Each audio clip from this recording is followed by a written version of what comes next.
زین العابدین ہیں، عبادت گزاروں کی زینت ہے۔ وَاعْبُدْ رَبَّكَ حَتَّى يَأْتِيَكَ الْيَقِينُ، آخری سانس تک عبادتیں مسلسل ہیں، 35 برس تک گریا ہے، آنسو ہیں۔ حسین کو یاد کیا ہے تاکہ حسین کا مشن یاد رہے، ظالموں کو ایکسپوز کیا ہے تاکہ مجرم کبھی اپنے آپ کو بری نہ سمجھے، اور پھر اس کے بعد عبادت کی شان ہے، سجدہ ہے تو کیسا ہے، رکوع ہے تو کیسا ہے، نماز ہے تو کیسی ہے، حج ہے تو کس شان کا ہے، اور پھر حقوق العباد کے بارے میں کہیں کوئی سستی نہیں ہے۔ جو میں نے عرض کیا تھا کہ اصل کام تو معاشرے کے اندر جو کرنے کا تھا، اس کے لیے یہ حکم دیا جا رہا تھا کہ تسبیح کرو، حمد پروردگار کرو، تاکہ دل میں کہیں تنگی نہ آنے پائے۔ کیا سید سجاد نے اپنے مشن کے اوپر کوئی کمپرومائز کیا؟ قطعاً نہیں، قطعاً کمپرومائز نہیں کیا۔ کیا سوشل ورک کے اندر کہیں کمی نظر آتی ہے؟ ہمیں کوئی کمی نظر نہیں آتی۔ عبادتیں بھی ہو رہی ہیں، اور راتوں کو اٹھ اٹھ کر روٹیوں کے تھیلے اپنی پشت پر لاد کر ان غریب محلوں میں پہنچتے ہیں کہ جہاں پر مسکین ہیں، بیوائیں ہیں، یتیم موجود ہیں۔ کیا یہ ایک دن سید سجاد نے کیا؟ میں یہ کہوں کہ میرا بیمار امام، اس کی پشت بہت زخمی ہو چکی تھی، تو 1 رات 2 رات 3 رات یہ کام کیا ہوگا؟ جواب جی نہیں، قطعاً نہیں۔ یہ سید سجاد کی زندگی کا کتنا اہم رخ ہے، اس کو نظر انداز نہیں کیا جا سکتا۔ جہاں سجدہ گزاروں میں سید سجاد جیسا کوئی نہیں ہے، جہاں نماز پڑھنے والوں میں سید سجاد جیسا کوئی نہیں ہے، وہیں پر غریبوں کی خبرگیری کرنے میں، بیواؤں تک راشن پہنچانے میں، یتیم بچوں کے سر پر ہاتھ پھیرنے میں، اس میں بھی سید سجاد کا کوئی ثانی نہیں ہے۔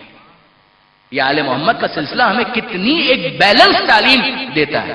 وہ کہتا ہے سجدہ گزاروں میں شامل ہونا، مگر خبردار مناسٹسزم کی طرف مت جانا، راہب مت بن جانا، غار میں نہیں جانا، گھر کو ترک نہیں کرنا ہے، دنیا میں رہنا ہے، دنیا کے بن کے نہیں رہنا ہے، اللہ کا بن کر دنیا میں رہنا ہے۔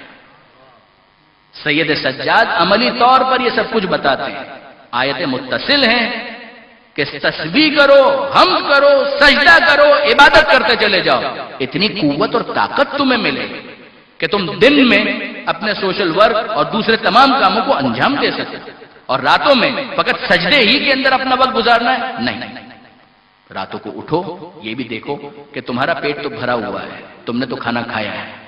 اسی محلے کے اندر، اسی شہر کے اندر ایسے افراد ہیں کہ جن کو کھانے کے لیے روٹی نہیں مل سکی ہے۔ اپنے بھرے پیٹ پر اطمینان کے ساتھ سو جانا یہ مومن ہونے کا انداز نہیں ہے۔ تلاش کرو، سید سجاد کی سیرت یہ ہے کہ کچھ وقت سجدے میں گزارو اور سید الساجدین بن جاؤ، مگر کچھ وقت ان لوگوں میں گزارو کہ جو محروم ہیں۔ وہ پروردگار عالم نے اپنا عیال اور اپنا کنبہ جن کو قرار دیا ہے کہ اگر تم کسی غریب کو روٹی پہنچاتے ہو تو یہ مت سمجھو کہ تم نے اس غریب کی مدد کی ہے، سمجھو کہ خدا کے خاندان کا ایک فرد تھا کہ جس کے پیٹ کے لیے تم نے روٹی فراہم کی ہے۔ عجیب ہے برادران عزیز جو تعبیرات آئی ہیں۔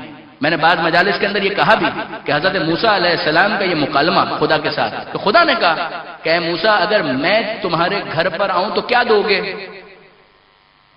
موسیٰ کانپ گئے کہ اے پروردگار تو میرے گھر پر آئے گا، کیا مطلب؟ وہی جسم و جسمانیت سے بری، امکان نہیں ہے۔ پروردگار نے کہا کہ ہاں موسیٰ، سمجھانا یہ چاہتا ہوں کہ اگر کوئی واقعی غریب تمہارے گھر پر آ جائے تو یہ مت سمجھنا کہ اس نے ہاتھ پھیلایا ہے، اگر کچھ اس کے ہاتھ پر رکھو گے تو یہ سمجھ لینا کہ گویا خدا کے ہاتھ پر رکھا ہے۔ چوتھے امام کے جملوں کے اندر ایک فرمان یہ بھی ہے، یہ امام حسن سے بھی منسوب ہے، چوتھے امام سے بھی منسوب ہے، کہ چوتھے امام جب کسی سائل کو کچھ دیا کرتے تھے، جب کسی سائل کو کچھ دیا کرتے تھے تو اس موقع پر اس کو چوما کرتے تھے کہ اب یہ اس ہاتھ سے سیدھا خدا کے ہاتھ میں جانے والا ہے۔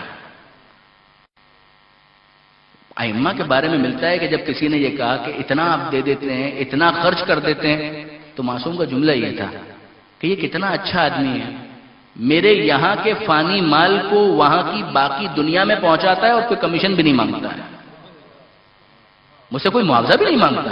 برادران عزیز، کبھی یہ مت سمجھیے گا، میرے نوجوان دوست خاص طور پر کبھی یہ نہ سمجھیں کہ سید سجاد اگر عبادت کرتے تھے تو عزاداری پر کمپرومائز کرتے تھے، قطعاً نہیں۔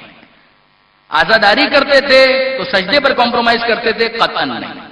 عزاداری اور سجدے کرتے تھے تو سوشل ورک پر کمپرومائز کرتے تھے، قطعاً نہیں۔ ہر چیز اپنی جگہ پر آپ کو نظر آئے گی، جو عدالت کا بھی تقاضا ہے اور کمال کا بھی تقاضا ہے۔ ہر چیز اپنی جگہ پر نظر آئے گی، کہیں آپ کو غفلت نظر نہیں آئے گی۔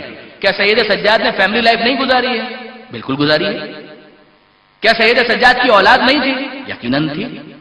سید سجاد اس حد تک سوشل ورک میں انوالو تھے کہ واقعہ ہررا کے دوران منتہی الاعمال شیخ عباس قمی وہ لکھتے ہیں کہ اس دوران سید سجاد سینکڑوں فیملیز کی کفالت کیا کرتے تھے جب یزید کے حکم سے مدینہ کو تاراج کیا جا رہا تھا۔ کتنی ہی خواتین، کتنے ہی بچے، جتنوں کو سنبھال سکے، سینکڑوں کی تعداد میں سید سجاد کفالت کرتے تھے۔ اور ان میں سے بعض کا یہ تبصرہ تھا کہ ہم اپنے گھر میں کبھی اتنی راحت میں نہیں تھے جتنا اس سید کے گھر میں ہمیں راحت اور سکون نصیب ہوا ہے۔ کسی کو روٹی دینا،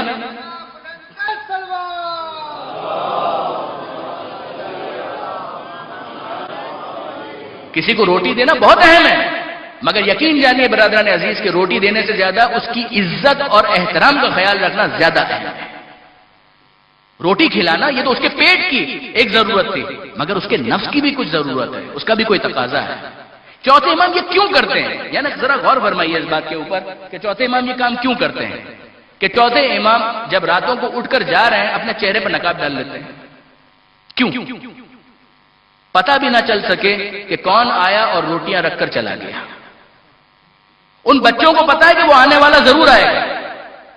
کیفیت یہ ہوتی تھی کہ وہ اپنے گھروں سے باہر نکل کر ایک دوسرے کے چہرے کو دیکھتے تھے، اطمینان تھا کہ وہ آنے والا ضرور آئے گا۔ اور پھر اس کے بعد جب نظر آتا دور سے سید سجاد، اسی نقاب پوش کو وہ جو دیکھتے تو کہتے وہ گٹھڑی والا آ گیا، وہ روٹی والا آ گیا، جو روز ہمارے کھانے کا انتظام کرتا ہے وہ آ گیا۔ آپ ذرا غور فرمائیے برادران عزیز، کیوں ہم چوتھے امام کی اس سیرت سے اتنا سبق بھی نہیں لے پاتے؟ ایک کام اگر کرنا ہے تو ٹرسٹ کا بورڈ فوراً لگے گا، کیوں؟ اس کو ذلیل کرنے کے لیے، جس غریب کو اس جگہ پر اکوموڈیٹ کیا ہے، کیوں یہ پیسے والے اپنی انانیت کی خاطر جب تک اس غریب کو پوری طرح سے ذلیل نہ کر لیں ان کے دل کو سکون کیوں نہیں ملتا؟ اگر اللہ کے لیے اس کام کو انجام دیا ہے، قربتاً اللہ اس کام کو انجام دیا ہے، تو کیوں اتنا اعلان کرنے کی ضرورت ہے؟ خاموشی سے اس کام کو انجام دو، پتہ بھی نہ چلے اور اس تک وہ چیز پہنچ جائے۔ میری توجہ ہے سورہ بقرہ کی اس آیت کی طرف، ان تبدوا الصدقات فنعم ہی، کہ جہاں پروردگار کہتا ہے کہ صدقہ اگر بتا کر دو، اعلان کر کے دو، اگر اس کا اظہار ہو اچھا ہے۔ ساتھ ہی ساتھ یہ بھی تو موجود ہے کہ ان تؤتوها الفقراء، اور اگر اس کو چھپا کر دو، ان تخفوها وتؤتوها الفقراء، اگر اس کو چھپا کر دو یہ بہتر ہے۔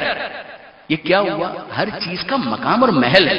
آپ کبھی فنڈ ریزنگ کا ایک ڈنر کر رہے ہیں اور اس موقع پر کوئی شوق دلانے کے لیے اگر اعلان کرے کہ 5 لاکھ روپے میری طرف سے، اور دوسرے کو بھی شوق ہو اور وہ کہا 6 لاکھ میری طرف سے، یہ بات سمجھ میں آتی ہے۔